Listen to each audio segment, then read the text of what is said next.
Hello everybody, this is Lizzie with Lizzie Papery, and today I'm going to flip through the Scrappie Patchie USA, or USA Scrappie Patchie I think I called it, and I just finished it last night, but if you have watched some of my older videos, you might have seen that I made this cover months and months ago, and I have been working on it in bits and pieces and collecting for it for all of these months, and thinking about it, dreaming about it, and planning to do it. But of course, last night was when I actually finished it. So I'm really, really excited to share it. And I have listed it already on the shop, and but I couldn't upload enough photos to show everything that's in it. So I wanted to do this flip through so you can enjoy it. Hopefully, I love it. Again, the base under the fabrics is Amazon puffy packaging, and then I add a little bit of cotton batting, the yummy cotton fluffy batting, but just a little bit, so it's very pliable, squishy, mushy, huggable pillow. It is 2 signatures, and they are quite large. I would say one of the surprising favorite things for me, hopefully you can see it on here, I think I got a good picture on the Etsy shop too, is this multicolored waxed thread. I got it for Christmas from my husband, several multicolor wax threads. I think you could just get it on Amazon, and I wasn't sure if this was black and red, or if it was like a pink. It's hard to tell on there, but sure enough, if I can get the light bright enough for you here, I'm not getting a good view of it. Maybe you can see it better than I think you can, but anyway, it is red and blue. And in certain lights, it really shows. It's so fun. That was a pleasant surprise. Binding was hard for me because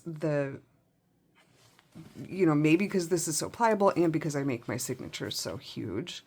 I'm learning, and maybe I'll modify that in the future, but I'm a terrible planner, so who knows how it'll turn out. But it is just, again, that Amazon packaging, and I just made basically a master collage board of all of these fabrics that I would say are Americana themed, or at least they made me feel like they were Americana themed. And, sometimes my next Americana book might be a little bit brighter red and blue, like with this fabric that I found. I think this is a napkin. It was rescued again from a thrift store, or the Goodwill outlet bins. Isn't that cute? I might do some slow stitching on it and make a cover, but anyway, this one I went more with like kind of primitive Americana colors, and well, I'll show you what inspired a lot of it originally. So here we go. It's quite large. This is, gosh, like 11.5 inches, so like a piece of paper. And this direction is like 7.5. And then of course she's chunky, and it's hard for me to get a good measurement there, but 2.5, 3 inches. Let's see if I do it like that. Oh, 3 inches that it is like just laying there. The side is open like that. There's lots of blank pages, and of course we know, or if you don't know, as a new junk journaler, you can do anything you want with any page. It doesn't matter if there's an illustration on it or words or anything. You can cover it up, you can tear it out, you can paste over it, staple to it. You make it completely yours. It is meant to be an inspiration. You know, if you love it how it is, then it is a display of art. But you could do anything you want. There are no rules in junk journaling. And there's so many different kinds. This is my favorite kind to make, these soft fabric quilted covers. The inside base cover is this brown vintage floral. There's little butterflies in it and all these flowers. It is vintage. And again, here is it was the #1 inspiration for it, and it is tucked into this belly band here. Hopefully you guys can see that pretty well. Here's the inspiration. It is this postcard. The postcard itself was made in the 90s, and it is, I think, the living room. It's the Lincoln Home National Historic Site in Springfield, Illinois. Okay, the formal parlor of the Lincoln Home was reserved for special occasions, such as the reception of important guests. In this room, Abraham Lincoln was formally notified of his nomination for presidency in 1860. And this is a color photo by someone named Fred Miller in 1990. So this postcard is in here, but I just loved that, you know, we always think red, white, and blue, of course. But I loved that there were all these browns and the wood tones of that time, you know, the mid to late 1800s. And the like deep rusty colors. So yeah, that was part of the inspiration for this. So this fabric really mimics the wallpaper turned out. So that. Oh, and also all of these embellishments and goodie ephemera come with this book. You can request to not have them if you want it even blanker, but they do come with it. And often I put them in to show the new owner the possibilities, but they certainly don't have to stay in any one place. But I wanted to show in this belly band in particular that it's 3 layers of holding space. So there's that postcard, and then here I've got a like a check receipt from 1950 for $3.50, and I thought that was a cool piece of paper. And it has that great emblem on it, and so that goes in the middle piece under the brown. And then this is so beautiful. It is a 1978 Santa Fe Industries advertisement, you know, that they probably sent out for free. It was a little calendar from that year. And then the picture is this gorgeous woman, probably in New Mexico. It looks like the mountains of New Mexico or Arizona. And she's holding a little lamb. And those colors too, that deep, primitive colors and fabrics were lovely. And so that goes in this top belly band pocket there. Over here is another tuck spot, and this is just some scraps I put together. The bow is made from cheesecloth that, I don't know if you've ever pulled a thread on cheesecloth and it just cinches all on its own as though I wanted it to do that. And it just made itself into a bow, I thought. And I think there's a bit of an old napkin that I had. Oh, I did, yeah. I used a bit of a napkin, an old fabric napkin that because this side of the cheesecloth wasn't quite the shape of a bow. This one did it naturally on its own, but then I added that napkin behind it. This was part of a dress that I rescued at the outlet bins, and of course this great Americana fabric. This was, which I also thrifted.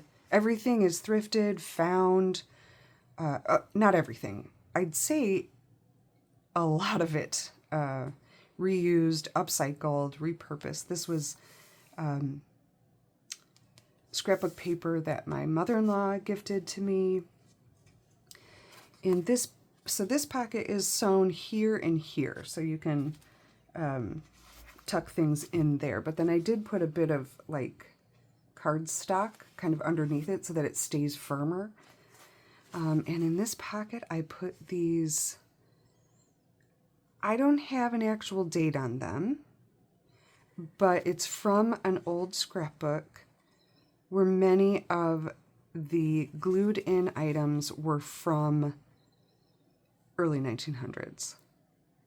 And these were like advertisement cards, I think, that came out maybe in the magazine for the week. And on the back of many of them, here's another one that I have that I wanted to show you. When I harvest them from the scrapbook paper, this one's still on the scrapbook paper because the image is a very thin paper. But when I am able to harvest them, the glue, I try many different methods and sometimes I get frustrated, but you'll see some tears on the back of some that I'm able to harvest almost completely intact, but the back of them will often say what they were advertising. This one isn't in this book, but there's one like it that I'll show you in a minute that is in this book. For McLaughlin's XXXX Coffee.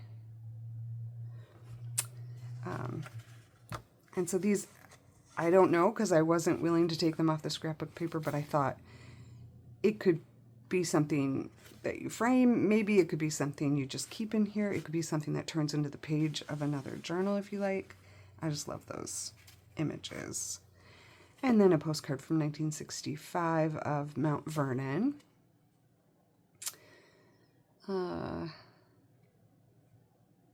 With an awesome Abraham Lincoln 4-cent stamp.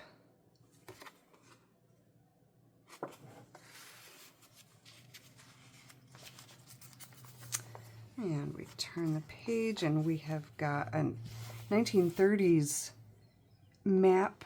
I've got mostly Idaho in this scrap of it. And then I fussy cut artwork from the Charles Wasaki collection of American art book, again saved from the Goodwill outlet bins. And I just love his colonial America imagery. There's several of these, of his work in this book. Antique music paper that has become a pocket. And then in another book that I rescued from the Goodwill outlet bins that's called The Golden Book of America, has tons of cool images on a really great paper of things from colonial America. And so this is basically a cutout of a plate that has the White House on it. And I tucked that into this pocket. American Impressionists of, I believe that's Grant Park in New York. And I didn't want to cut it completely, but I did make it into a pocket here. So I've got a tiny little clip holding it, and then I have this cute, like, Americana die-cut collection of shapes. I forget what that's called. That is just, I have it just kind of tucked in here so that it's a reminder that this can open to the new owner. Here are some things I've tucked in the pocket that I'll show you, but then So this image opens up a little bit more so you can definitely see what the image is of. And then it opens here to see another amazing piece of art. Francis Street in Annapolis by Francis Blackwell Mayer, 1827 to 1899, from the Metropolitan Museum of Art.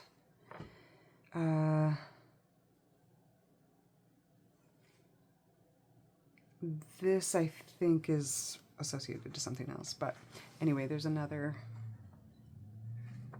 artwork. I just couldn't bring myself to tear that. I thought it needed to be kept with it. Did I say Central Park? Central Park, New York. Is that. And then this piece of art was a whole page, so when we get to it later in this first signature, you'll see the rest of it. And then in the pocket, I have tucked, this is a scrap, half of a music sheet cover, very old. Let's see if I had a date. Copyright 1929.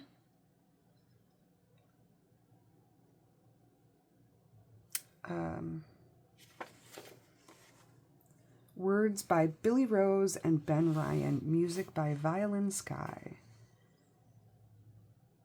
Irving Berlin Inc. Music Publishers. 1607 Broadway in New York. And I mean, I know it's a scrap and it's cut off, but I have made entire journals out of bits like this. It could be a page, it could be a cover. It is a bit brittle, although I have done some scrappy version of saving it on the edges, where I just took pieces of other things and glued them together. But this could be decoupaged with Mod Podge or any kind of decoupage medium, and it makes it a really strong cover for a little like handheld journal. I just love that this side is shiny and then the inside is fibrous. Something about that I love. And then here is the advertisement I was able to add to this one from McLaughlin's Quadruple X Coffee. And on the back we see the best coffee on earth. The immense sales show the people know it is the best. Chicago, head of the West. Biggest seller in the U.S.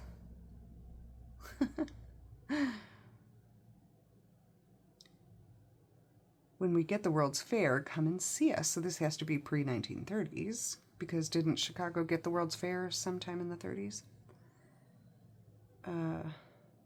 Anyway, I just think those are so cool. I feel like that's an important piece of history, you know, a collectible memory. And I know it's not perfect. I kind of love that. Some people wish it was in perfect condition, but it has been harvested from an amazing scrapbook. Little gardeners at work.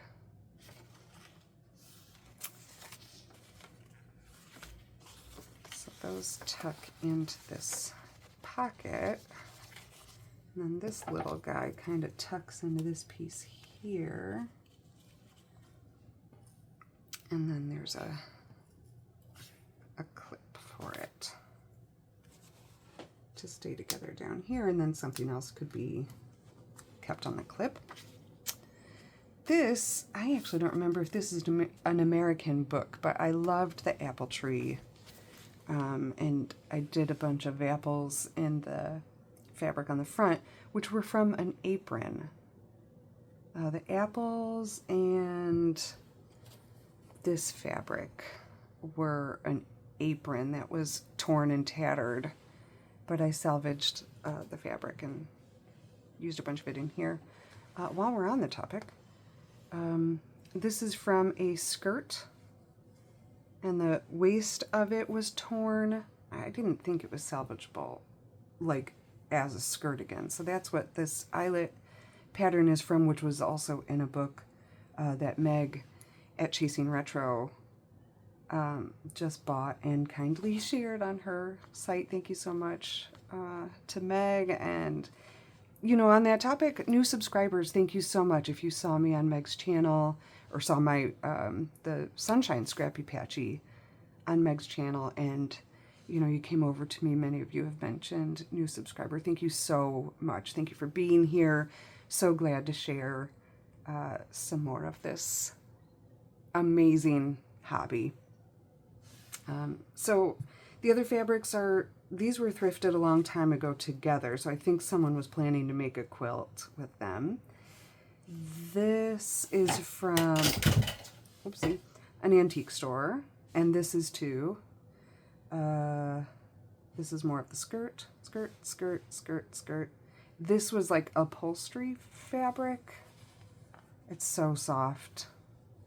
They were just scraps in the Goodwill outlet bins. I washed them up. They washed beautifully. I did nothing special. This was from my mother-in-law. Yeah. And these were also in it was like a baggie of scraps together in the Goodwill outlet bins. These two fabrics here were in it.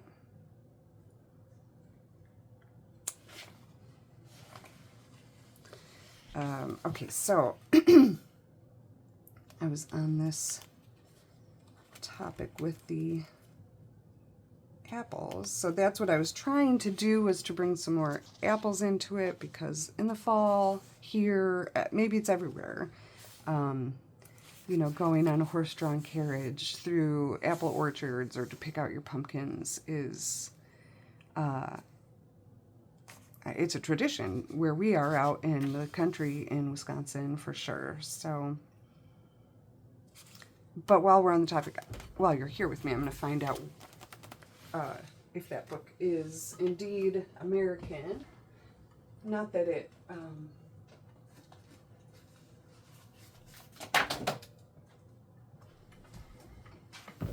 not that it really matters, but I was thinking this might be British. Mr. Rabbit and the Lovely Present, another rescue by Charlotte Zolotow, pictures by Maurice Sendak, Scholastic Book Services, New York, London, and Ontario. Awesome.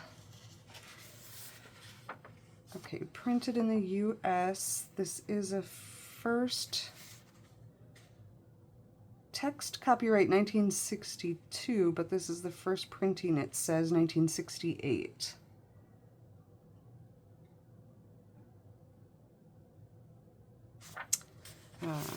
And I love the color of the paper. There had been some damage to it at some point, but the images are just, they're gorgeous.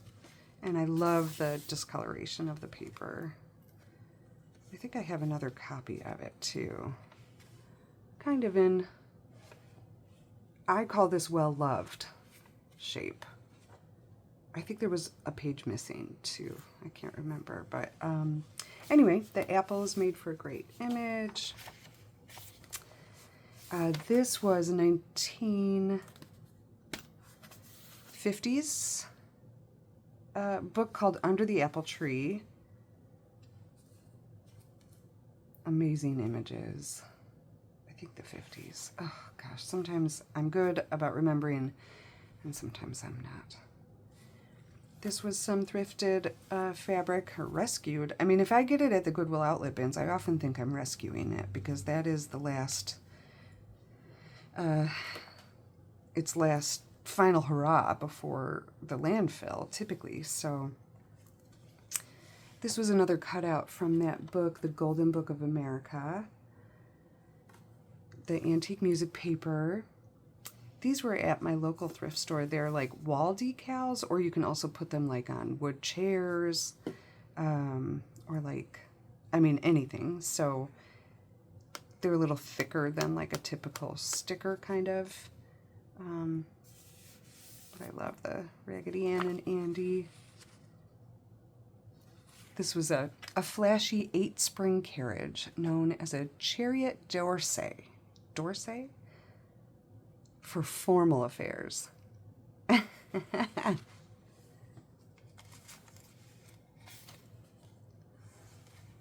Okay, and then this is more of the scrapbook paper from my mother-in-law. And in here, I really should this is a very brittle newspaper from 1916 from the Montana Anaconda or Wyoming Anaconda. Oh, you guys, I'm terrible. And so it's very brittle. I often decoupage these, and it does keep them really beautiful, I think. I didn't, though, because I'm not sure how someone might want to use it. If they'd want to, you know, you could cut it up for collage. You could cut it up to keep pieces otherwise. So I'm just very carefully tucking it into this spot here. And the new owner can use it however they like. This was a coffee dyed paper with this gorgeous design. It was at my thrift store. There was a baggie of a pile of them. Someone had made, which I've seen some Etsy sellers will sell it, which is brilliant because I loved coffee dye and tea dye paper, but I have not yet gotten up the gumption to do a gorgeous design. Sometimes I find plastic placemats and stuff that I could use to make the design, but I've just not brought myself to do it yet. So I was happy to find it at my thrift store, and I thought someone put so much time and artistry into making that. It's really cool, and it feels cool. Craft paper, of course, I put in every book. I love writing on packaging paper with a gel pen. I did a little scrap bit here, and this is more of that Charles Wysocki book and his American Celebration collection. I have fussy cut some art out of the book, and then some pages I just had to keep. This one is Stony Bay. I think that's how you say his name, Wysocki or Wysocki. Oh, gosh, sorry. And then when you turn the page, you can see these gorgeous houses. I love this blue. My parents' house growing up was all cedar siding in this blue color. I tried to match it, and it turns out that the little bits from that skirt that I rescued are very close to that blue color. So I just made a little scrappy bit with a red button there. I just think that's so pretty.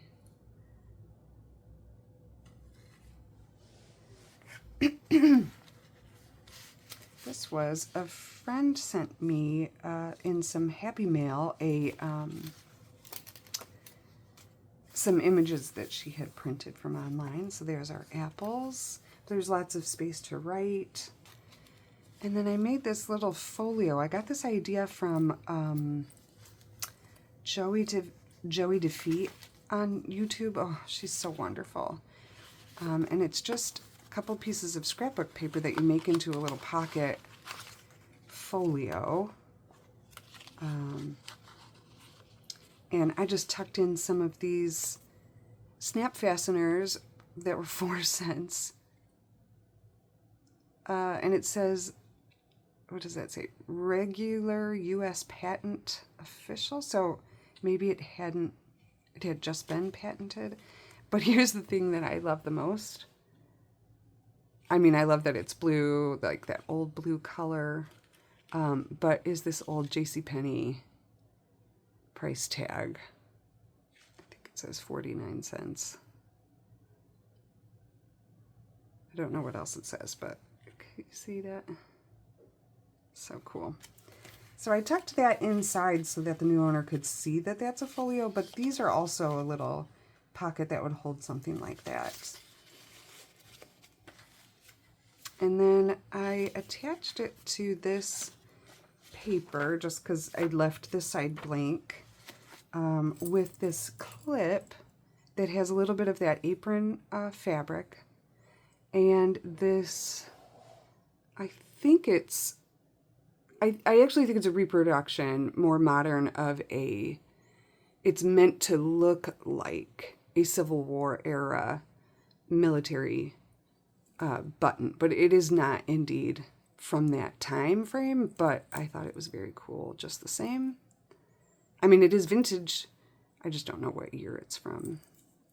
And then I just clipped that to this, the folio that I wrapped here. So that kind of jingle jangles there. And here's more of that gorgeous Under the Apple Tree book.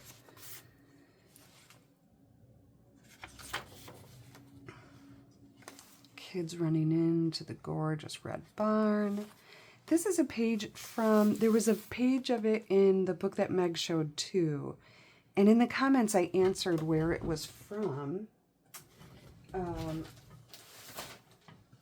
It is from this camp memory book, which this cover I'm going to make into a journal too. But I got it at an estate sale, and it was in a lot of papers from the 30s, the 1930s. So I think it's the 30s, but I cannot for the life of me find an official date in the booklet. But the artist is Jean Calhoun, and it's a camp memory book for Camp Long Lake, which is here in Wisconsin. And it just says from the 17th of August to the 24th of August. I'm thinking 1930 something. And it belonged to Maribel.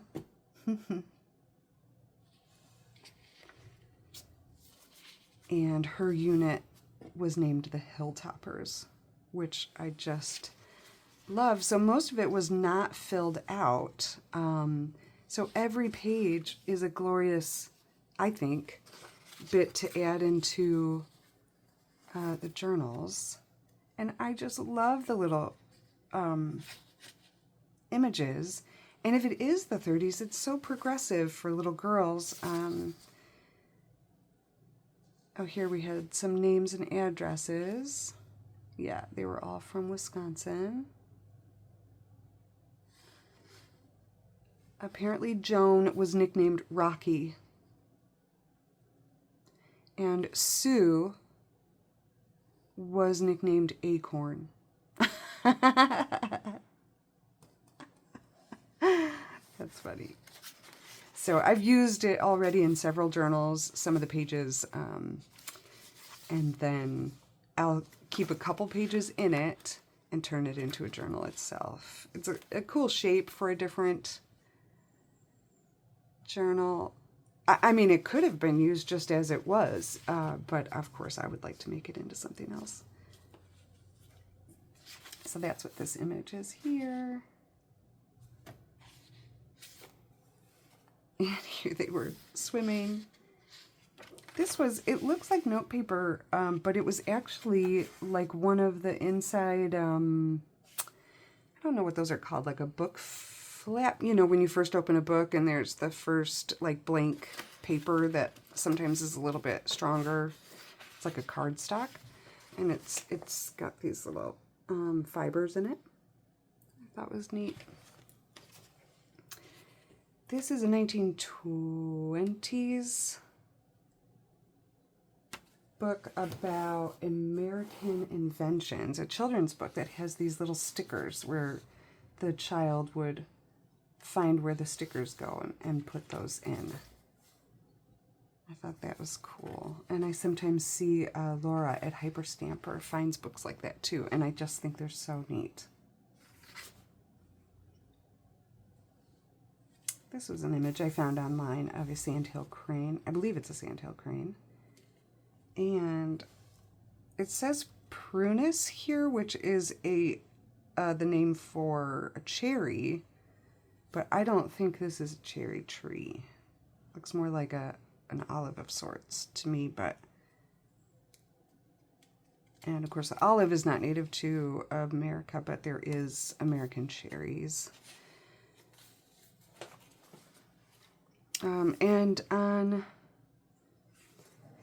So the back of that is left blank to do whatever, but I tucked in this potato salad recipes from the Settlement Cookbook. Wait until I show you that book. And when I was watching Meg flip through the Sunshine Scrappie Patchie book, I was reminded that sometimes these clips can tear the paper, so this paper is very old and rather brittle. So I just have the clip tucked in with a scrap of fabric there just to protect the paper. Look at this.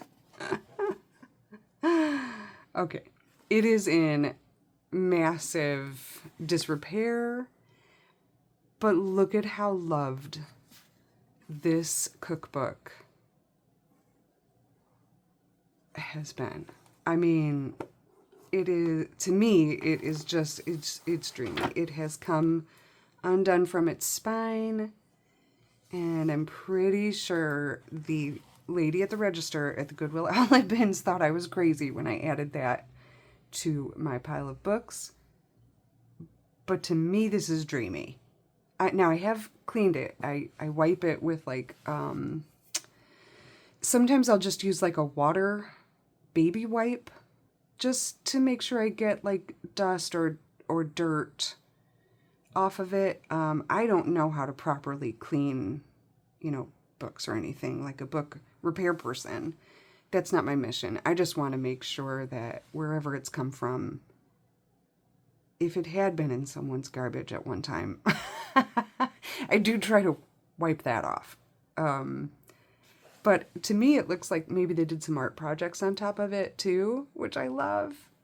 And then they've taped the spine together with that old tape. So I also love that it says, "The Way to a Man's Heart," the Settlement Cookbook. And then it's got these little images of, it looks like cooks lined up like soldiers. I love the old tape. And I was going to sell it as a book because I thought there might be another person in the world who loves it as much as I do. And then I couldn't. I had to keep it. I love this tape. Okay, what year? I'm forgetting. 1927. The Settlement Cookbook, Milwaukee. The Way to a Man's Heart. The settlement cooking classes for the Milwaukee Public School kitchens, the school of trades for girls and experienced housewives.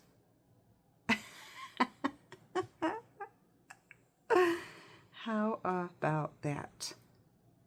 I love it.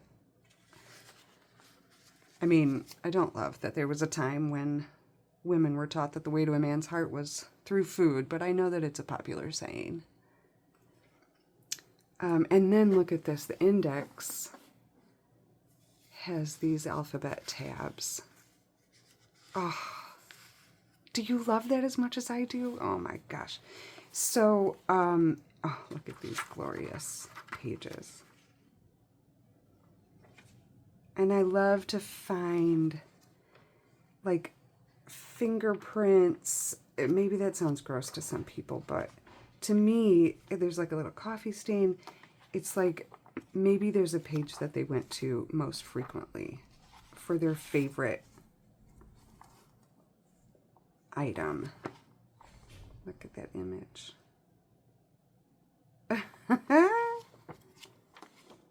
Okay, so I love it, and I chose for this potato salad because that is, I think, a quintessential item at an American picnic. This is a fussy cut from that Charles Wasaki book. The Charles Wasaki book is An American Celebration, the Art of Charles Wasaki. No, I beg your pardon. Was this from him? No. This might have been from a different book. I also have Norman Rockwell's Faith of America. And I have, it's not the Golden Book of America because that one has like a fibrous paper and this is shiny. So I beg your pardon. I did this page a long time ago and it might be not Charles Wysocki. Statue of Liberty post cover, July 6, 1946. Okay, that has to be from the Norman Rockwell book because Norman Rockwell did all those post covers. Let me see if I can find out more info here. I have a pile of the books that I mostly used for this project. And again, it was at the outlet bins. It might have been the very first time I went to the outlet bins. And this book was in the first bin. And in pretty great shape. Okay, yeah, this is the shiny paper and featuring all these post covers, images. So I must have fussy cut the Statue of Liberty. Oh, look at that. Norman Rockwell, I call quintessential America. Am I right in that? Faith of America. Look at, that's frameable. That is from, that was called Looking Out to Sea from 1919. And this book is from, looks like originally printed 1952, and then this one, this edition, was printed in Massachusetts, 1963, by the Berkshire Life Insurance Company. Oh, I beg your pardon. Text copyright 1980 by Fred Bauer. So this was printed in 1980, this particular copy. That would explain the shiny, bright white paper. But aren't these gorgeous images? So, you know, never discount art books that you might find at thrift stores. There's so much we can do with these glorious images. And it is shiny paper, which I know some of us journalers and journal artists don't love shiny paper, but these are thick like cardstock, and this makes for a fantastic fussy cut that then I attach to an old Reader's Digest page from the 40s. That particular story was called Call Me Lucky.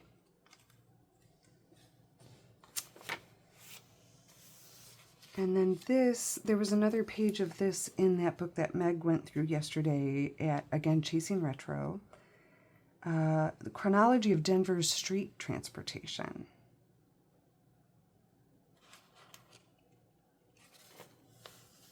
I thought that was neat. I got it in a lot of papers at an estate sale. Again, I think the 1930s, because I think it was in the same lot with this that had other things from the 30s. More of Amazon packaging craft paper. And then these, okay, so we'll take this out for a second. These are each these little triangles cut from things by a lady of an estate where I purchased a lot of her memorabilia because it's so special. And I know that this would be typically garbage, but I kept it. She had envelopes full of the shapes that she cut out for quilt making. And then from what I can gather from her memory books, which include photos and scrapbooks, I believe her mother and grandmother, or maybe mother-in-law, also quilted. And so I've also collected from that estate really, really old fabric pieces that were all cut for quilting. Let me show you. And a lot of it was in Americana colors. And Meg, if you happen to be watching, a bunch of the Americana collection that I shared was from this estate. And these, the indigo fabrics, are very, very old. What I was told from the person who ran the estate sale is that these are definitely from the late 1800s. And studying it a little bit, which I am definitely no pro, but studying a little bit about the fabrics is you can kind of tell certain patterns after a time. And then if they show up, like if they show through the fabric onto the back a bit, that is a sign of the older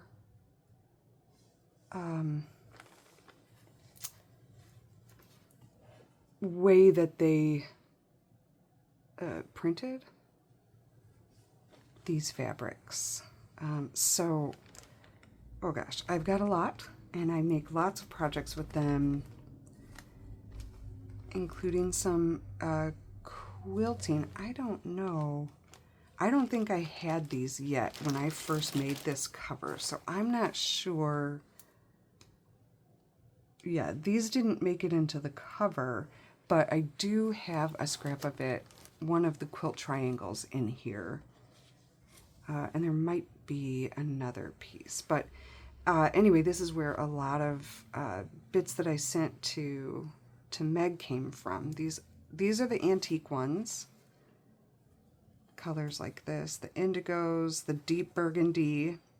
And then I think these are very old too. And then the diamonds, or kite-shaped, I loved that.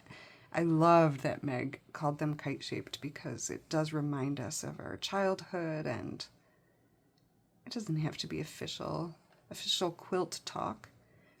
These, I'm not sure if they are actual feed sack or if they are reproduction. I'm not sure how to tell when they're cut this small, other than like this one, it sure feels like it. It feels like it, it looks like it. The patterns are definitely, some of them I can positively identify from studying. And the era is definite. So feed sack materials were from the 1930s. And the Depression era, if you're not familiar with that story, in the Depression era, when families were low on cash, sugar and feed companies and flour companies were learning that families were making their clothes out of the sacks that they sold those products in. And so certain companies kind of, you know, added that to their marketing scheme, which is brilliant.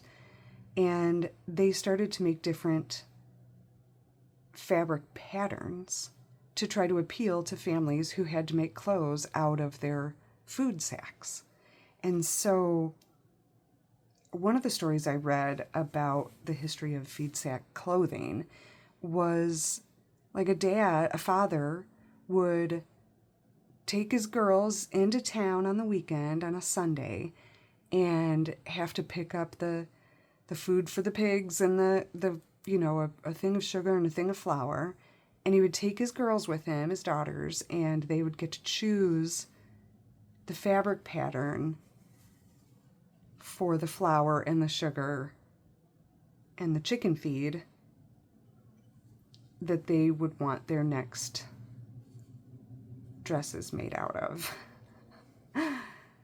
I love that story. This looks, some of these are more, I don't know, I have washed them and ironed them, and I don't know if it's, sometimes it's harder to tell if they've been, you know, washed and ironed. I don't know how to tell.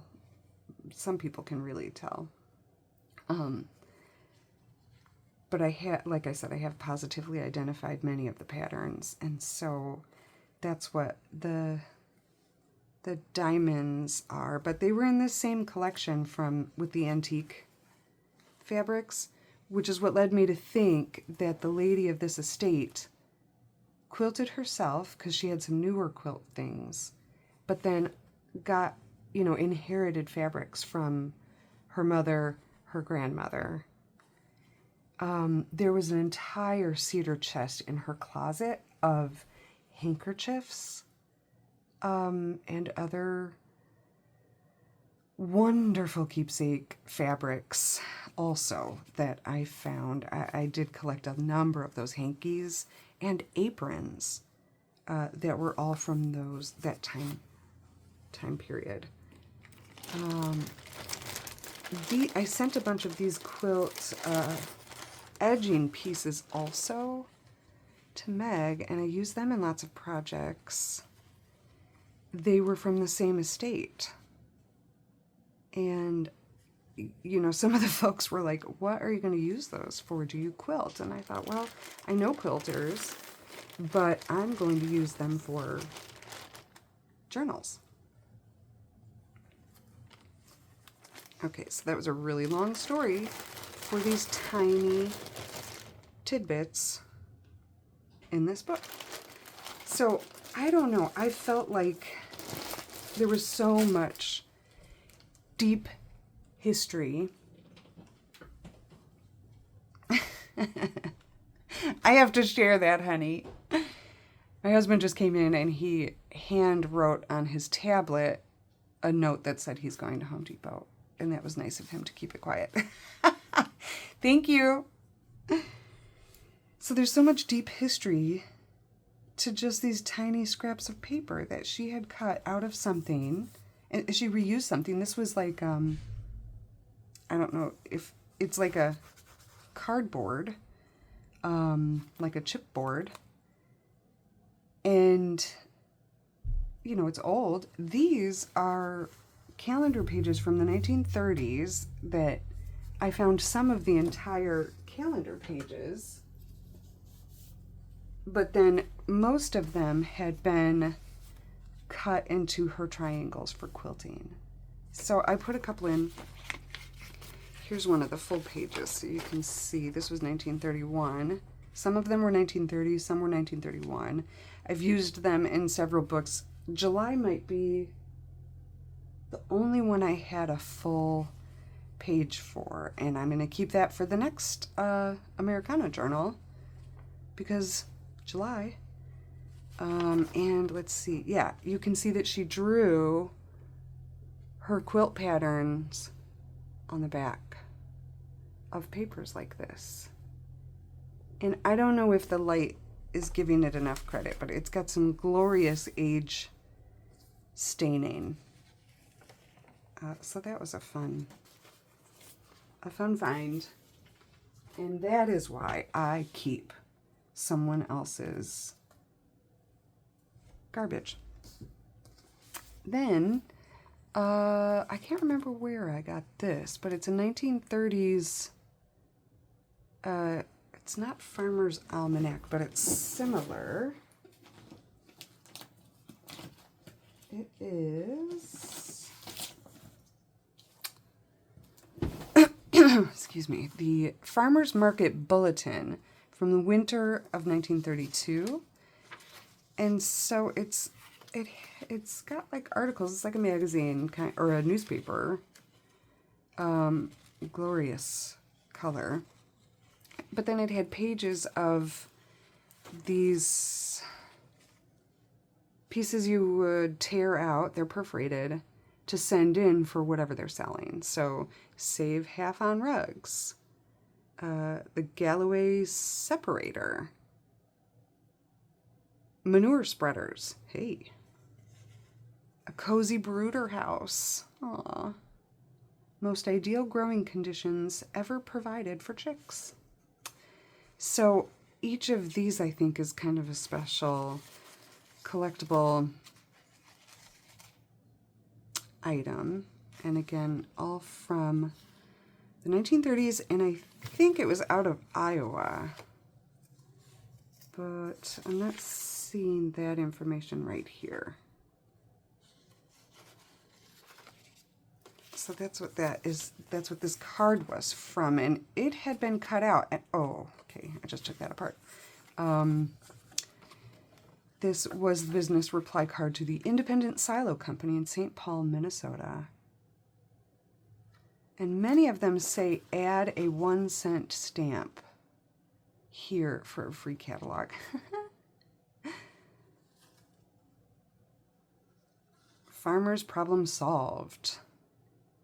Cash crop for quick money. Keith Brothers Nursery. Ready-made strawberry garden for $1.95. There's a little gal. There's strawberries.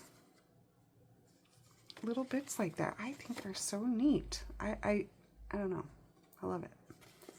So those are tucked into those little bits there. This is another side of that American Invention sticker book, and then some, I believe it to be antique crocheted lace. This is from the 1970s handicraft, needlecraft book, magazine catalog thing. And I thought this was a cool page to put in here for American handicrafts. Excuse me. I found a greeting card of the White House. And it looks like these are peonies. This is not antique lace, but it is from a curtain panel that was at a thrift store. Just one little panel by itself, so I took it apart. And it has this checked bit to it. This is an American military, and Meg, if you're watching, I wish, I knew you said you were doing Americana journals, but I do have lots of military memorabilia, and this page here comes from that. From 1944, I discovered this book to be. This was at an estate sale, and there were some other torn pages, but I just thought it was so cool. We have family. This is Army in particular. We have a lot of Navy in our family, but I just thought this was so cool. And so it is the insignias and decorations. So insignia of service commands. 1st, 2nd, 3rd service, 4th up to 9th. And then a little blurb about it, and then it folds into the other side of the book. Did I show you the back? Buy more war bonds. Keep them flying. That would make a good journal cover for Americana, wouldn't it? Okay. This is definitely 30s. Someone that watched Meg's flip through, Meg from Chasing Retro, asked what book this was. So I just found it last night. And it was from this book here, Art Stories Book 1, Curriculum Foundation series. I did save the cover to turn into a book, but many of the pages had come undone from the spine. And so that is what this one is from. And then I found for that gal who asked,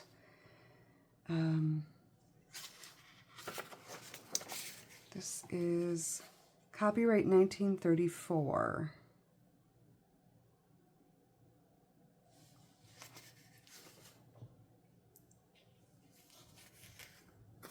And it is amazing, amazing illustrations. Teaching kids about art and colors. So 1934 that is. And I found that at the Goodwill outlet bins, if I didn't say that already.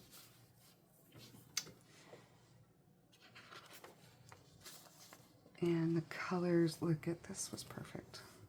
March, march, march, here comes the flag, red, white, and blue. Boom, boom, boom, toot, toot, toot. What a big parade.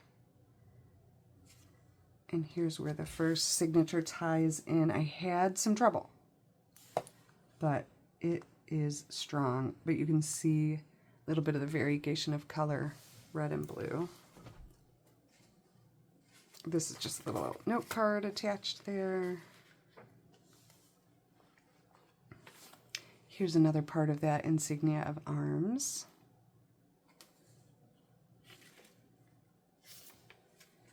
This is the other side of that greeting card, and it is from the White House Historical Association.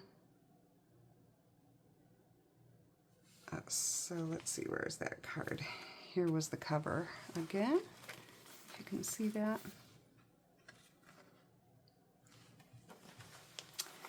And it says, this painting of the North Portico in springtime is by John Ross Key, grandson of Francis Scott Key, author of The Star-Spangled Banner. The painting shows the White House from across the North Lawn, filled with greenery and blooming flowers surrounding the central fountain. Key began his career as a cartographer and draftsman and was a colleague of James McNeill Whistler at the United States Coast Survey when they were both young men. Cool, cool. Ah, here is a triangle of that antique quilting fabric. And I just put, to hold it there, I put this bit of vintage other fabric that I had. And then that could kind of be like a hiding spot for a journal entry that could be taped or glued in here. But there's some interesting stuff on here too. Again, from that needlework book from the 70s, or magazine. And here's the other side of that. Symbols of Freedom, Kits for Decoupaging, again from the 70s. Let's show your colors for our nation's 200th birthday, which, if you had not heard yet, this year we are celebrating the 250th anniversary, or birthday, of our independence. That children's sticker book of American inventions, and just a little hand-stitched scrap there.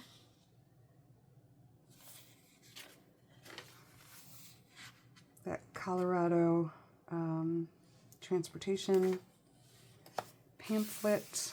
I think it was like if you went to visit. It was from Colorado. I think it was from Denver. It gave a little history. This is from that Reader's Digest from the 40s. I think it was 1943. And we've got our generals lined up there. Barbershop Harmony. The general sang baritone. This here is, you've probably seen some greeting cards made by Lang, which is out of Delafield, Wisconsin? Delafield or Delavan, Wisconsin, which is about an hour from me. Delavan is. And now I can't remember. Oh, I'm sorry. Hold on one second.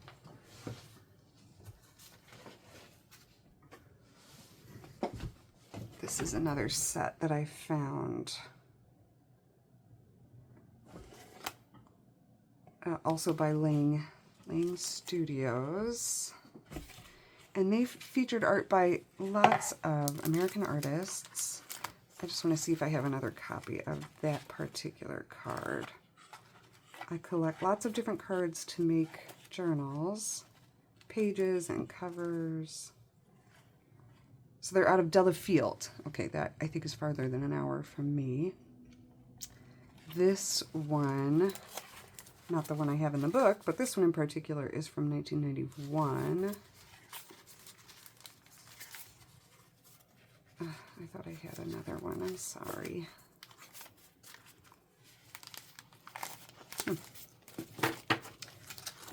Anyway, around that time, because I don't think that they're there anymore, but you'll probably see a lot of cool American artwork from the 90s from Lang Studios and folk art. But I love this one, which is the gal with the young son feeding the chickens, and there's apples and looks like clematis flowers in a barn. And then look at the inside of the card. Isn't that wonderful? I want to bring back letter writing. I want to be a part of bringing that back. I think people are bringing that back. And stationery sets and things like that. So I did sew the card in, which is why I can't tell you what's on the back of it, unfortunately. But then I made it a pocket on this page here where I've put in this, I believe it to be antique, advertising card again.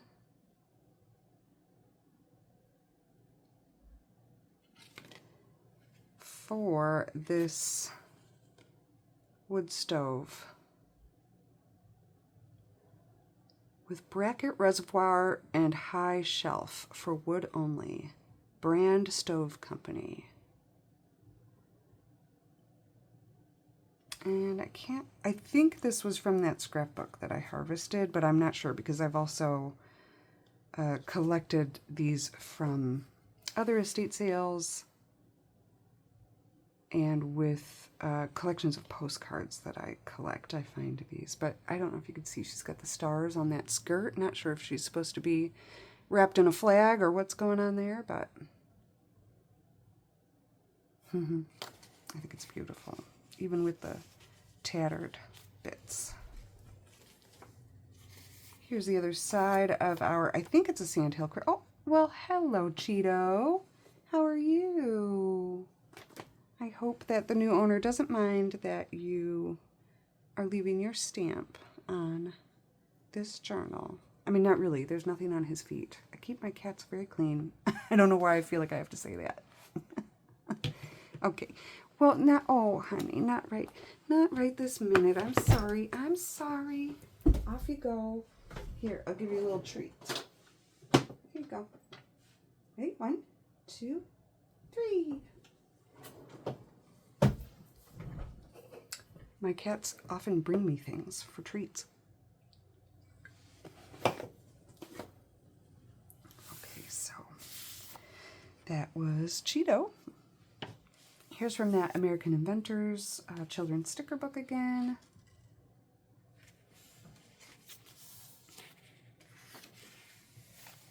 More of that camp diary. This one I think is from the 50s, and I loved the cardinal, of course, and this cowboy hat, mushrooms and ferns and lady slippers. Mrs. Duck. From the Under the Apple Tree, I believe.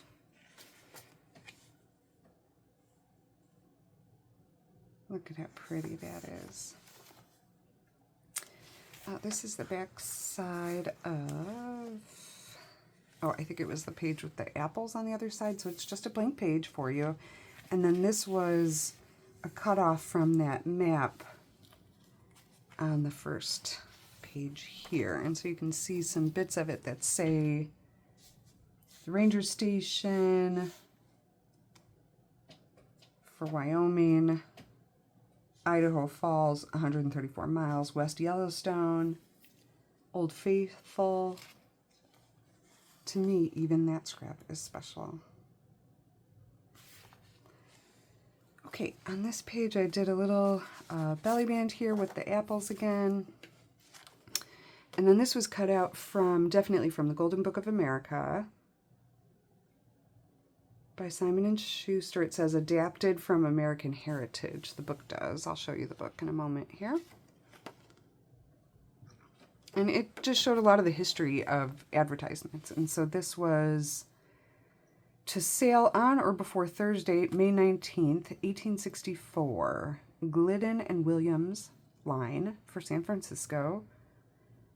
The beautiful extreme clipper ship, Grace Darling.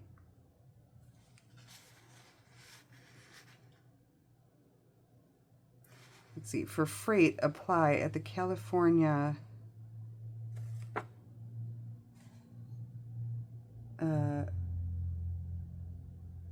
Packet Office, California Packet Office, number 114 State Street in Boston.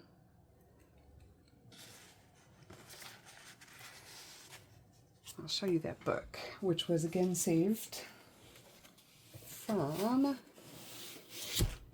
Goodwill outlet bins.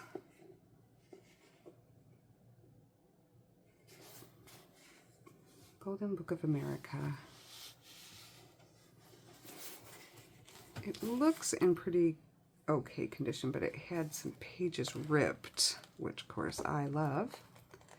There was a page in here about the American Mountain Men, and I sent that to Meg. She probably was like, why did you send me this weird man on a horse? But look at the artistry in here. Is so cool. It had some stains and stuff too, which I think how it ends up at the bins.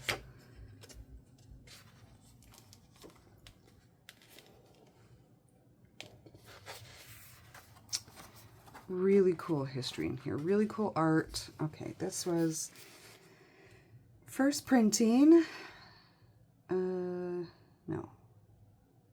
I mean, it says that this copy is the first printing, but then it says copyright 1957, 56, 55, 54 by American Heritage Publishing Company.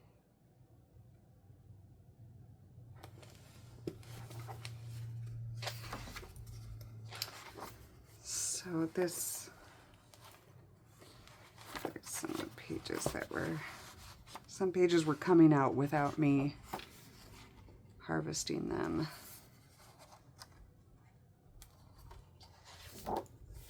Oh, okay, these I did pull out myself, I think. And this was a whole booklet that shows very cool old advertisements. Look at this. I mean, there's entire kits of this stuff that we buy at the store. But and not that I want to take away from that, because people do a beautiful job, but if you can't afford that, or you know, if you want some authentically older books like this, and this was again rescued from the outlet bins.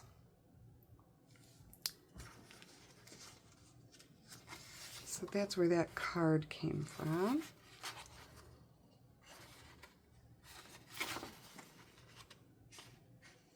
Whew, look at that. I hope this is interesting. You know, if people wonder where I might collect these things from, this is it.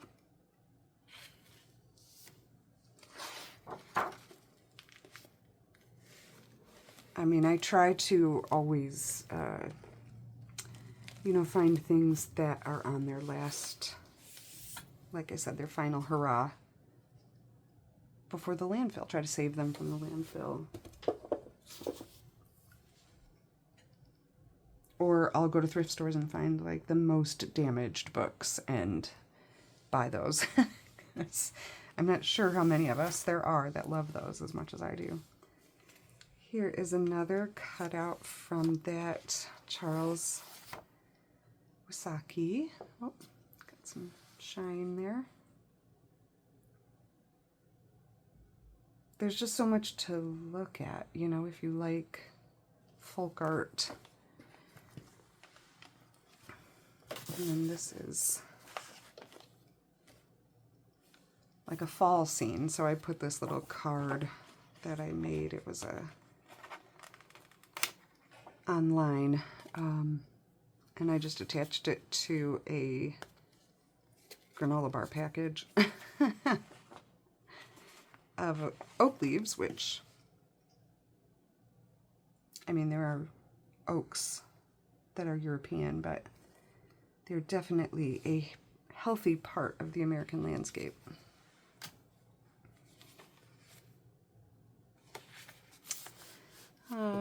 Also at the Goodwill Outlet bins, I rescued a old Stampin' Up!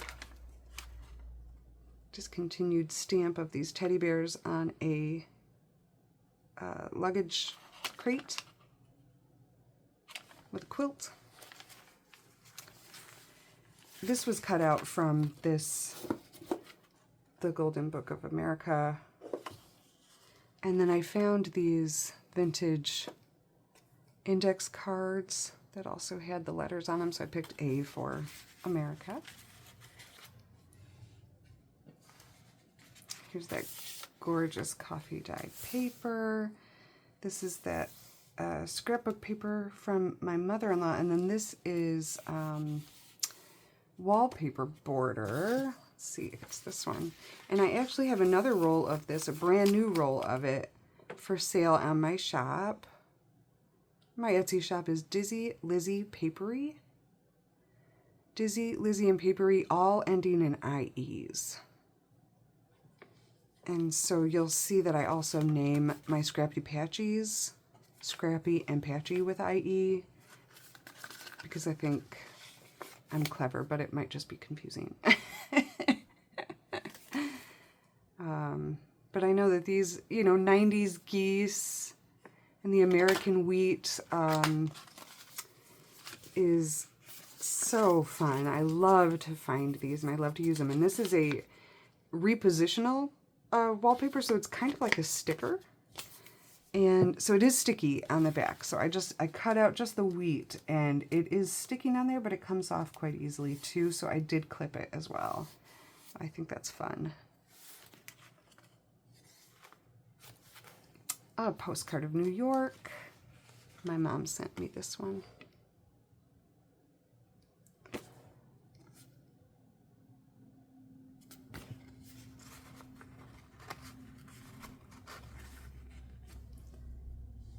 Here's that Under the Apple Tree book. The ice cream wagon. I loved her pants. Look, talk about Americana. And then I tucked in this very brittle, I don't think it's all that old. I mean, it's definitely vintage. It comes from the Wichita Public Museum in Kansas. And it is of, oh darn it, I looked it up, you guys, I promise. Something house in Wichita, which was the first, I believe, the first home settled in Kansas, and could even be that side of the Mississippi, the Missouri, I don't know. There's some history there, and I should know it. But it looks very old, and it has definitely been around some places. But I thought that was cool. So I did double pin that in here. There's the apple tree. There's another card reproduction from the Golden America. You know, I'm thinking I'll do some, let me know if you guys are interested. I'm thinking I'll put together some ephemera packs of Americana. And I can put some of those in there. Some of all of this. This is, okay, this I did buy new because when I first started making this book, I didn't have blue lace that I had found at estate sales or anything. And I really wanted this blue. I did buy that new. It's so pretty. Okay, so this is from that apron, and this is actually the tie of the apron. You can see it's still put together that way. The other side of Central Park, that American Impressionist painting.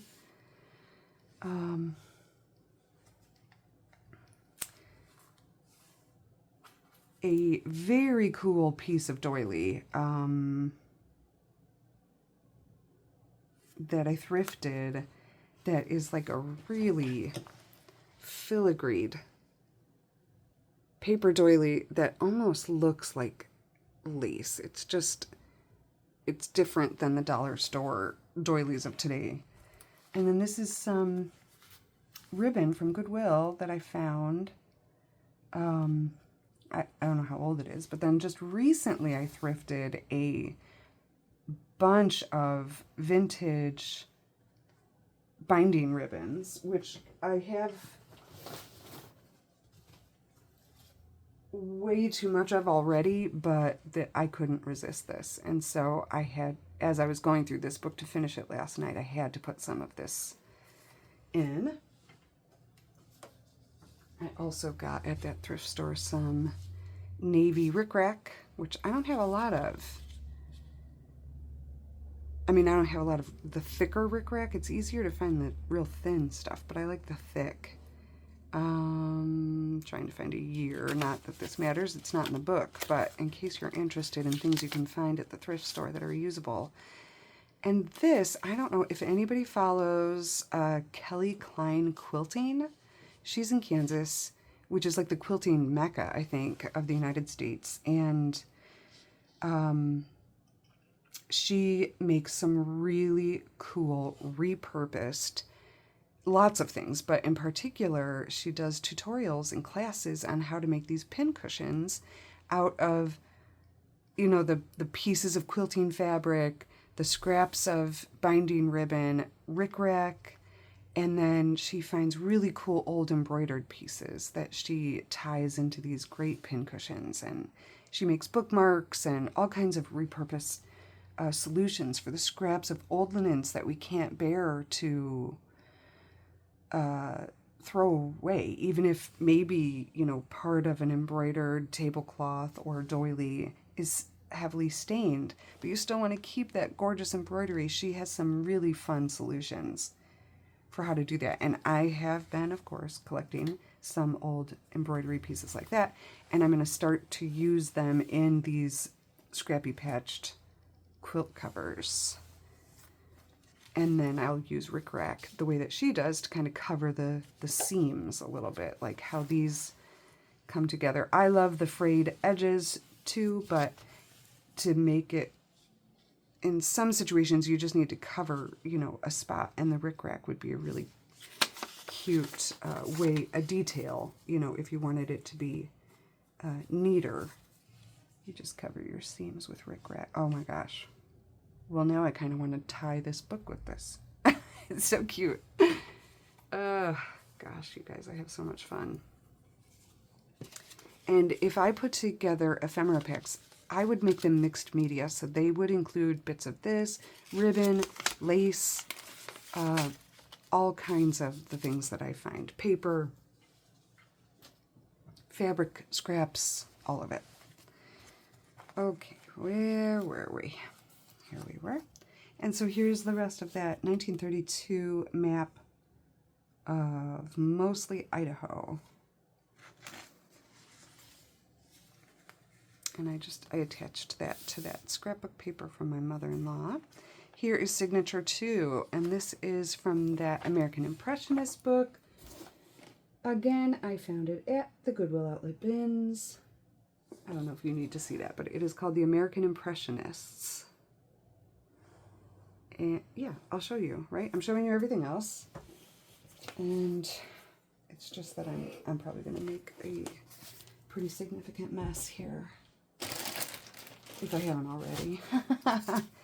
Okay, so here was the Norman Rockwell book I showed you, and here was the Settlement Cookbook I showed you.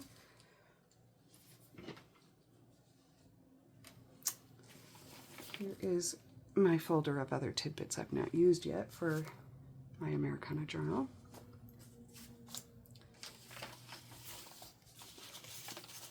Collection of other things.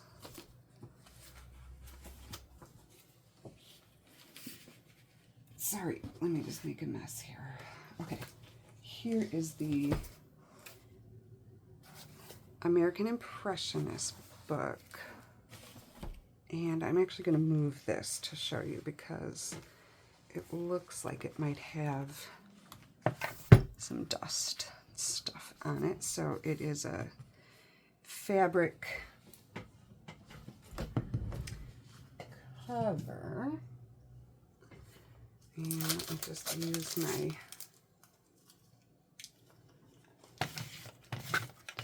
clean that off here a little bit.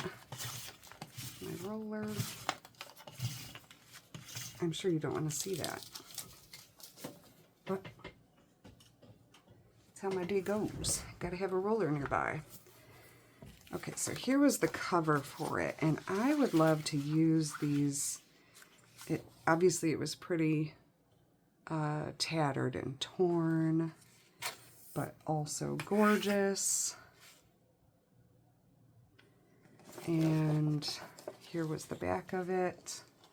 It tore apart. I love to use these bits. I mean, I'll use all of this in a journal of some sort. So I just tuck these covers either in the book, or I have a spot where I keep the old covers. So this one, The American Impressionists by Donaldson Hoops, Watson Guptill Publications, New York, and it is first published in 1972. This copy is the third printing from 1978. Look at how the edges have yellowed. I love that. I don't know if you can see that. I've got my bright light on. Let me see if that helps at all. Not really. Oops. Oh my gosh, I'm sorry.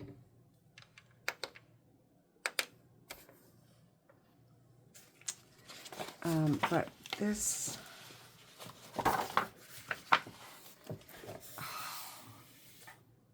I mean, it's frameable. These, oh my gosh, look at that. It is frameable art. You know, you just tear this page out and you put it in a thrifted frame. Oh, what is that? In 1882, a dispute erupted among the original members of the Impressionist group in Paris concerning the formation of the 7th group exhibition. The issue was over the continued presence of a protege of Degas named Raffaele Gauguin. Is that how you say his name, Gauguin? With the encouragement of some of the organizers like Gustave, oh, I don't know how to say his last name, Caillebotte, insisted upon Raffaele's exclusion.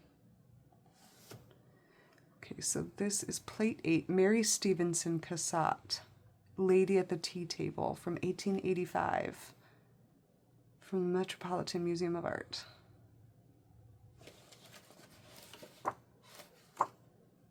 It says Whistler, 1862.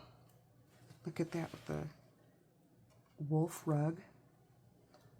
James McNeill Whistler, The White Girl, Symphony in White, number 1. 1861, 1862, oil on canvas. So that's where this book becomes amazing. Who knew that making journals I would learn so much about history? Let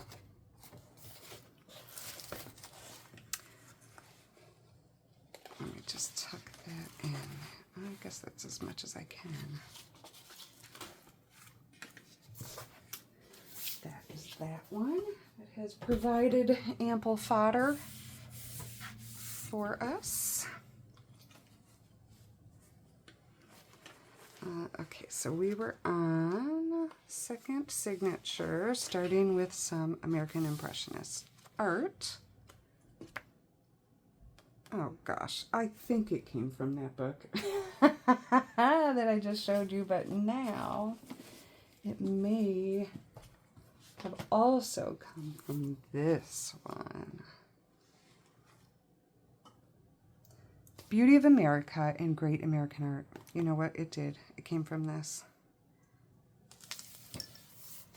This one I found, I think at an estate sale.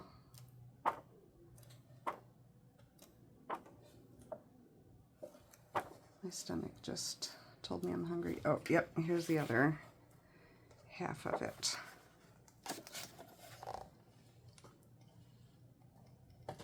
Can't even see it, it's huge. Gorgeous.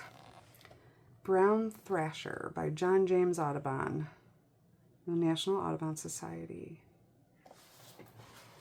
That's what this is.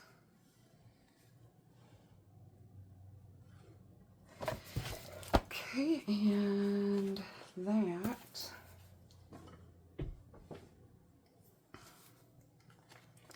has some vintage crocheted lace. This was the other side of that page, which is also an American artwork. So you can see there's the snake and the swallows. And there was a not so wonderful scene going on in the nest, as you can imagine. So I tried to match the color. I think I did okay. I added this, this is a wall decal, a vintage wall decal from the 70s, I think, that I just kind of tucked in there to cover the unfortunate event in the nest. I can't remember the year of this. Oh, I meant to look it up, but this is The Ferry Cruises on Puget Sound and Adjacent Inland Waters.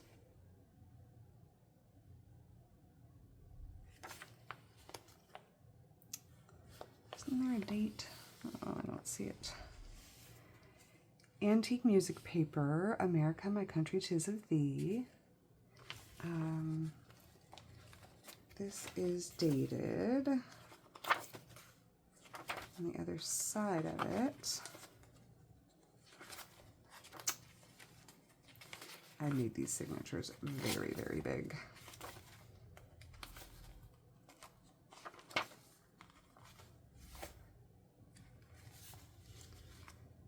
So big that I can't find the other page. There it is. Okay. Copyright 1898 by Geo.M. Vickers. I did use some paper mending, book mending tape at the seam so that if it's brittle, hopefully it won't tear where it is folded. And the new Dixie. Paper, some more of the insignia of arms.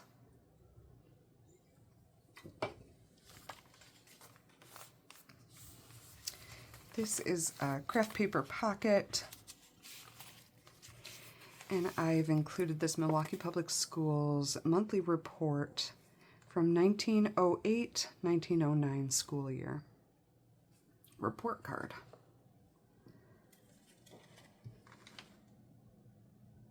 The class teacher was Alice Pratt. First half of the year. Huh. Let's see, the classes were reading, spelling, language and grammar, writing, arithmetic, geography, history and civics, drawing, manual training, music, general lessons, physical culture, German. There was an average, and then deportment. Days absent, times tardy. And parent signatures. Perfect in punctuality, excellent in deportment. Jeez, I wonder what that means. Special merit will be awarded each month upon this report card, provided the pupil's standings are not below 85 in any branch. I've actually found some of those special merit cards. I have some of those. It'd be cool if I could find one to go with these. But anyway, pupil of the 5th grade. 23rd District School Number 2, Milwaukee Public Schools. And then I put in some vintage blue Hallmark stationery. And then this is another page from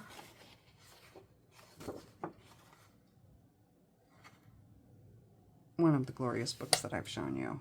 And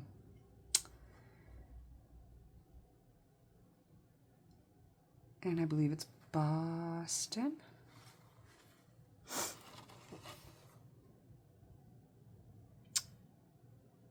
For some reason, I think it's Boston, but it's a Stars and Stripes Forever celebration. And the back is blank for great journaling.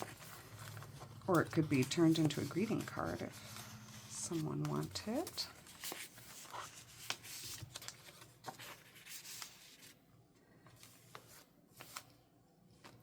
This, I wasn't sure about this, but I thought it was very funny. It is from a Travel to Iowa book that my mom and I picked up when we were driving to my sister's house in Nebraska. We drove through Iowa, and I picked up this book, and I've used bits of the book for a million projects. And because it was one of the first things I collected when I started junk journaling. And I turned the other side. I covered it with some thrifted scrapbook paper, made a little belly band with these. This is art from a 1950s children's book. I don't remember what this is from, but I love it, that stamping. And then this was a little cluster tag that I made out of a paint chip. Stormy Sky Blue and Global Waters. And I forget what the other one was called. It's got a little sparrow and some cacti, some vintage fabric that I thrifted a long time ago.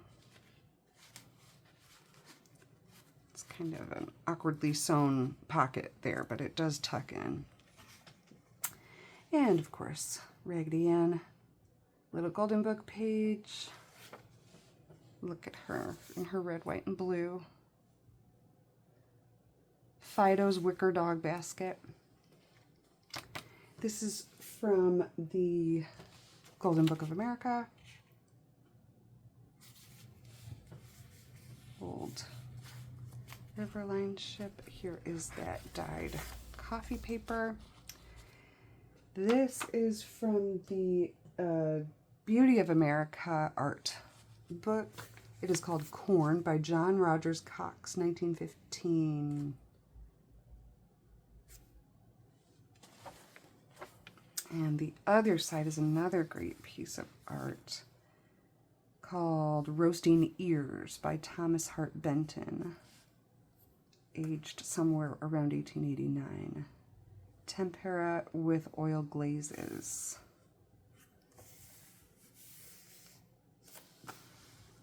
And then this was a white bit down here that I just covered with this red, white, and blue grid paper. Scrap here. 1930s book.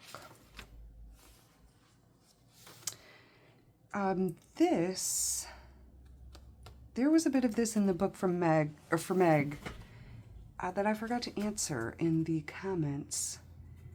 But it is an antique book about etiquette. and it's from 1912.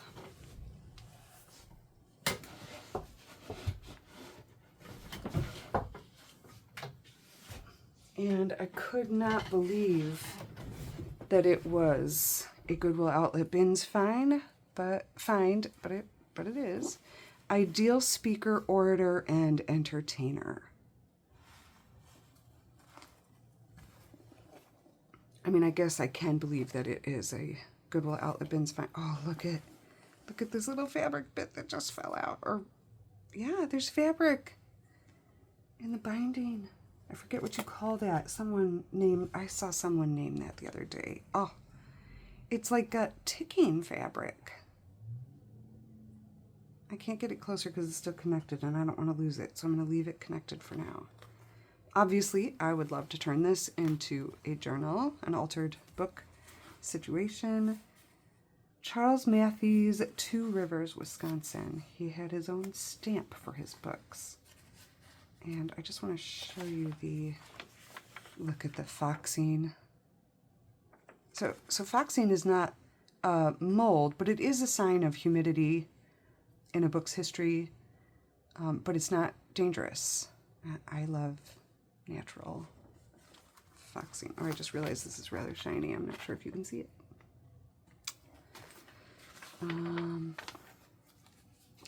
And now I can't remember which page I put in Meg's book, but entered according to Act of Congress in the year 1902. I beg your pardon, not 1912. 10 years earlier, 1902. By W.E. Skull in the office of the Librarian of Congress at Washington, D.C.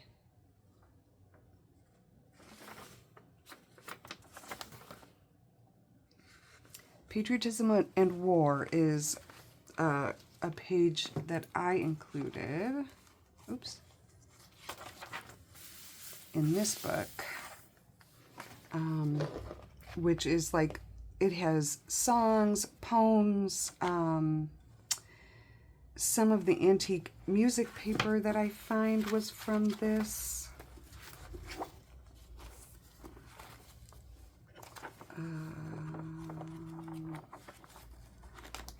Somewhere were the music sheets. Anyway, you can see the paper is fibrous and wonderful. The font is wonderful. There's several different fonts on a page typically.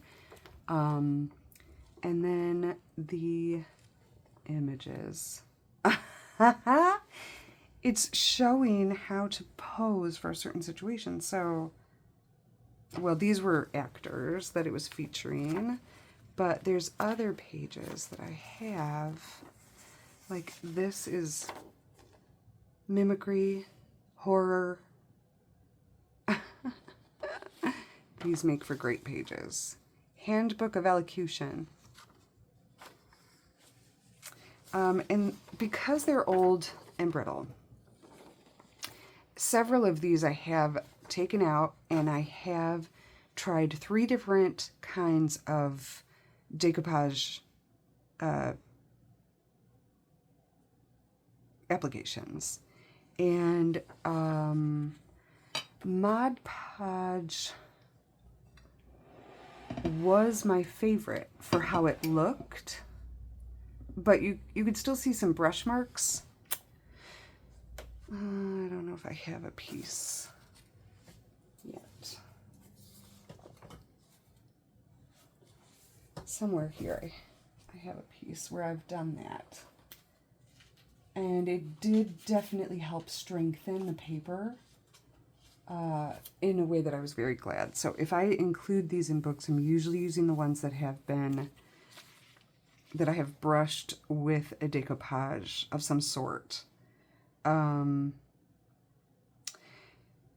only trouble is they're so thin and brittle that when folded, even if they're stronger with a decoupage, they can stick to each other. Does anybody else have that trouble?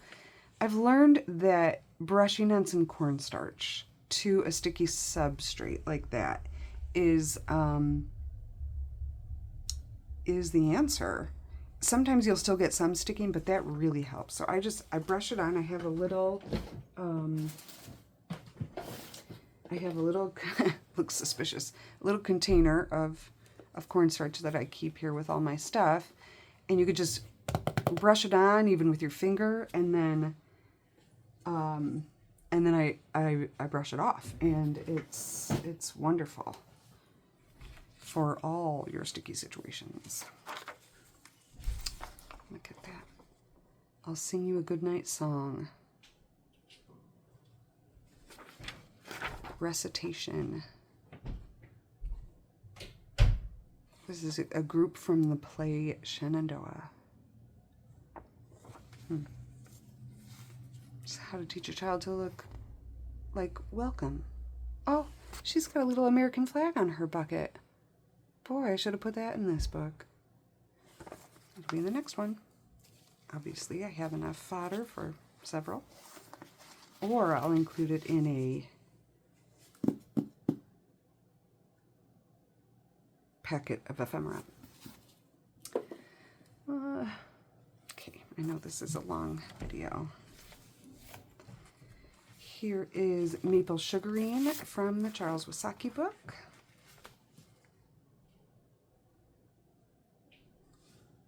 And I put some vintage lace, and this is a bit of that apron belt wrap.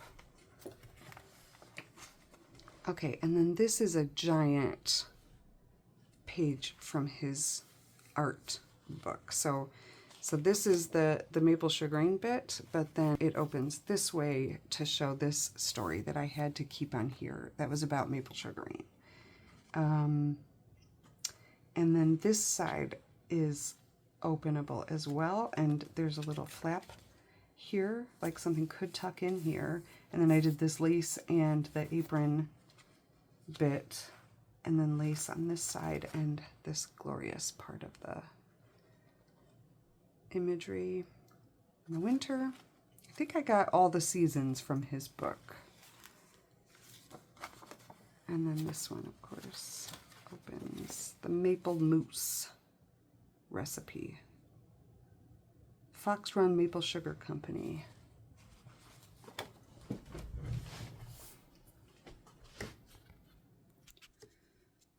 Okay, I lost my mirror camera, but it doesn't look like I lost you, thank goodness. Okay. Hopefully I don't lose you, so I'll quickly go through the rest of this. I'm standing now, so I can go quicker.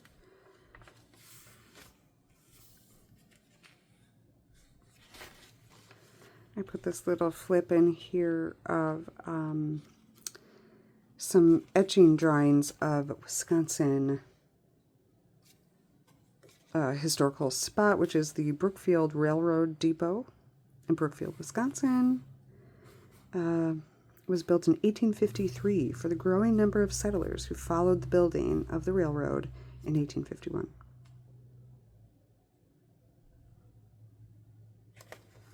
Cool little art card there, and it's kind of like watercolor paper, and it has this cool deckled edge. And then here was another of those 1930s advertisement cards that had been cut into a triangle by our friend the quilter, and then it is a tuck spot. You can tuck something in there.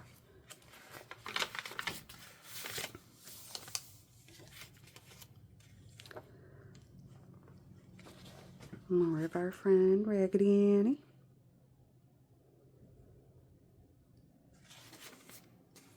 And her friends.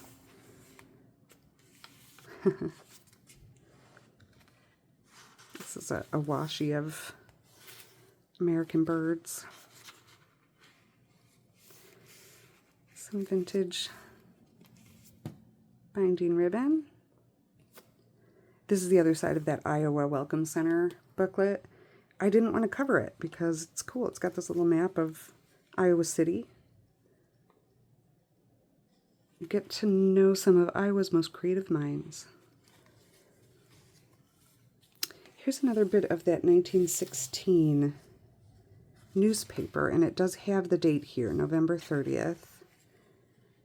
And again, I did not decoupage it, so it's quite brittle. I'm not going to open it all the way, but I loved that it had this Blatz Milwaukee beer advertisement, because this was from, I think it was Wyoming, the Anaconda. And it had the Milwaukee Brewing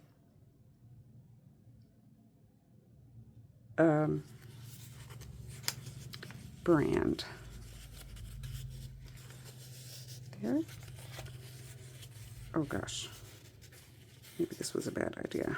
We'll just leave it right like that. More of our Army insignia. Craft paper.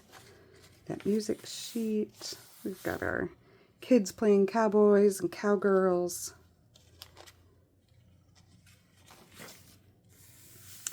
This is the other side of the Puget Sound map, which I love, and I just put this cross-stitching flannel fabric that I love on there. It says World's Fair side trips, so I don't know when Washington State had the World's Fair, but that would answer the date of this.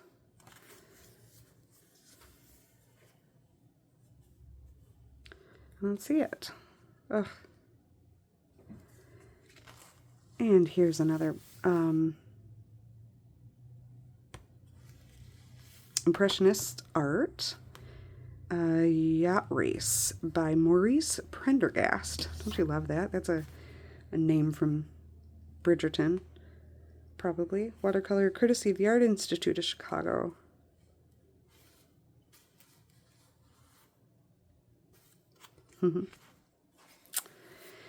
And then the other scrap of that red, white, and blue grid paper I put here, that's been coffee dyed. I did that. And some more of that cool ribbon.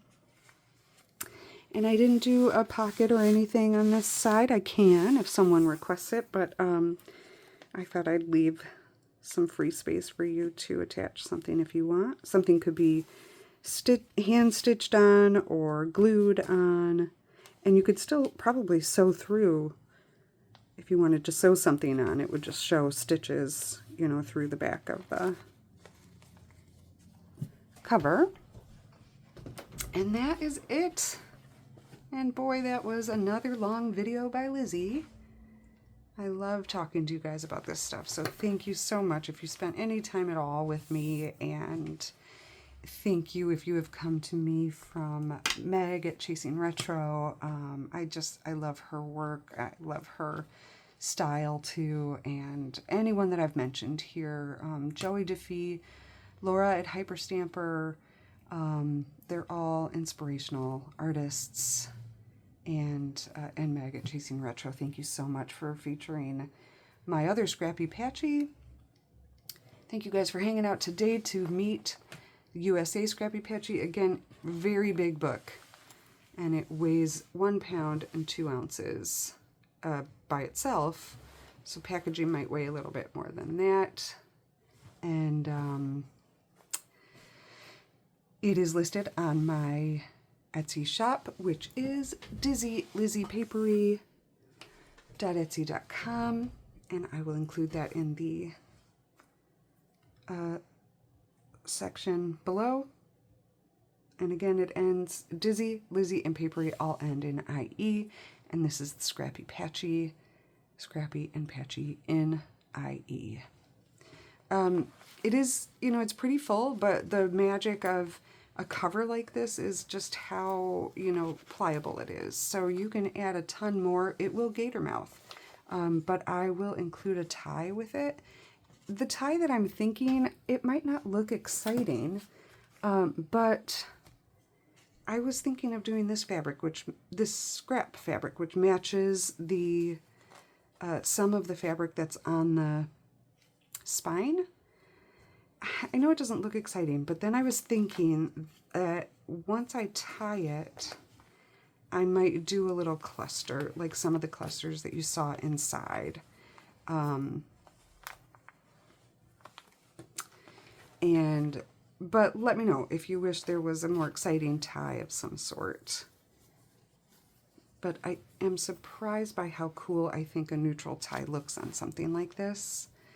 But I was thinking I'd do a cluster and maybe with a button, or I could do another brass button. I have another one like this that matches the military button that I could do here. The cluster could match that one, or I could do some more of the blue lace. No, that's not going to work there, but I have this other bit I took from a skirt. Well, I don't know. I'm not going to spend too much more time on it because I've got others to make, and I don't want to make it any more expensive. But let me know what you think, please, and let me know if there's anything you see here that you wish you could get your hands on. Oh, there were a couple more things I was going to add to this. One, I'll add a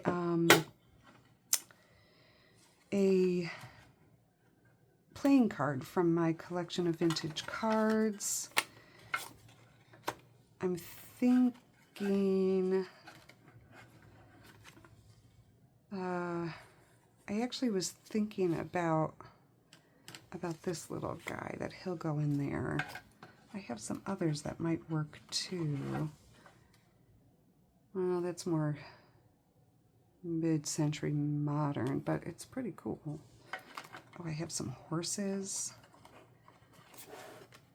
Maybe those would work with it. Ooh, you know what? I have a pin that matches this, and I could make that the cluster on the cover. So let me know if any of those things appeal to you. That I don't know. I don't know now. Too many decisions, Liz. I think I might go with the quintessential reproduction of Holly Hobbie, which is British. Is it British or American? Is Holly Hobbie American? Oh my gosh, I should know that. Yeah. Yes, Holly Hobbie is American. So this is a reproduction of it, but that would be a good one to add in there. Patchie, Scrappie Patchie. Okay, and then I was also going to add a antique or vintage photograph. I can't remember which bag I have them in. It's not in this one. It's in this one. Hopefully you haven't turned off. Nope, you're still going. Okay. Okay, this is where I keep the photos that I've harvested. And I have some in here that are quite Americana. Chicago, 1938. 1931 on a front porch. Boy, that's pretty Americana, isn't it? 1931. 1947.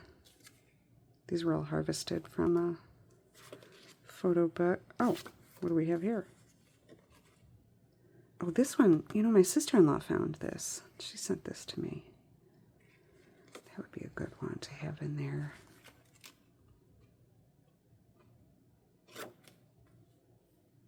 March 58.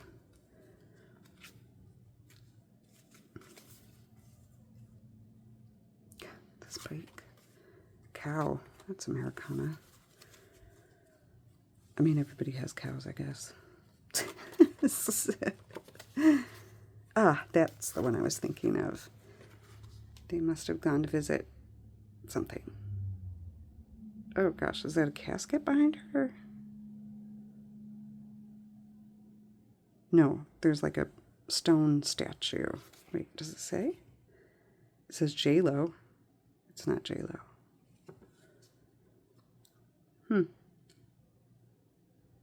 The American flag. That's our winner, isn't it?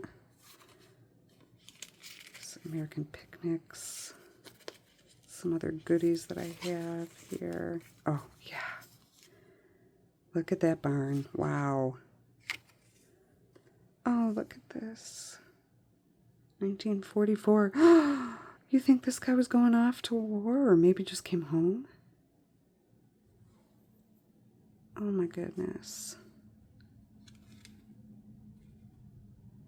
And Nancy, oh, you know what? This is crazy, you guys. I got to tell you this just real quick. It turns out that I know someone related to the lady for whom I gathered the fabrics and the a lot of the scrapbooks things. I know her cousin. I knew her at a place that I worked. And she has since passed also, or I would call her and ask if she wanted any of this. I did learn that the family did not want it. The estate sale place said they did not want any of this. So I'm trying to give it new life. But this has, her name was Nancy, the lady that I knew, and she's in this. So I might keep that for me. Okay, I think we have our winner. And that's this gal and this one. I think I'll put them both in there, and that card. So those will be part of the goodies that come with the book.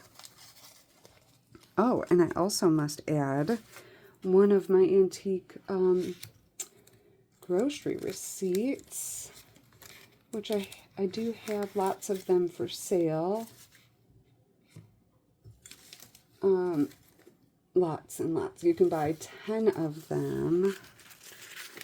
But then I have some that don't have the date written on them. So I haven't straightened them yet. I've straightened the ones that I'm selling. Well, to the best of my ability. They're not completely straight, but let's see if I have any with dates, and I'll put one in. I mean, obviously, they're all from early 1900. They all came together, but if it wasn't handwritten in, then I'm keeping those for my own projects. Oh, these must all be the ones. Aren't these amazing?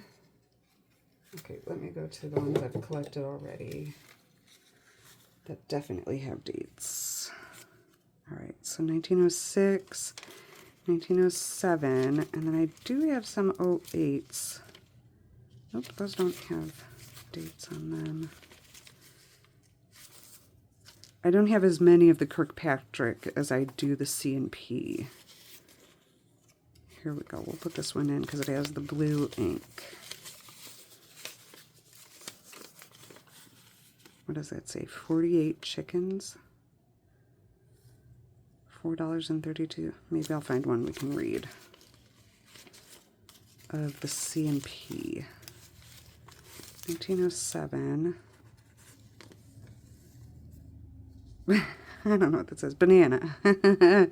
20 cents for a banana. Coffee, 17 cents. Limes, maybe 5 cents. Zest. Do you suppose that's zest? Sugar, 50 cents. That's a good one. That's in pencil, though. Let's see this one. 07. Butter. 20 cents. Candy. Sugar, 12 cents. Something else. We'll put both those in. Okay. All right, so that is this glorious collection of wonderfulness. Let me know if you have any questions, anything that you wish to have, you know, separate from this. And thank you again for any time at all, and for all of your encouragement and comments. I really appreciate you so much. Thank you for being here. Love you guys. Have a great day. Bye.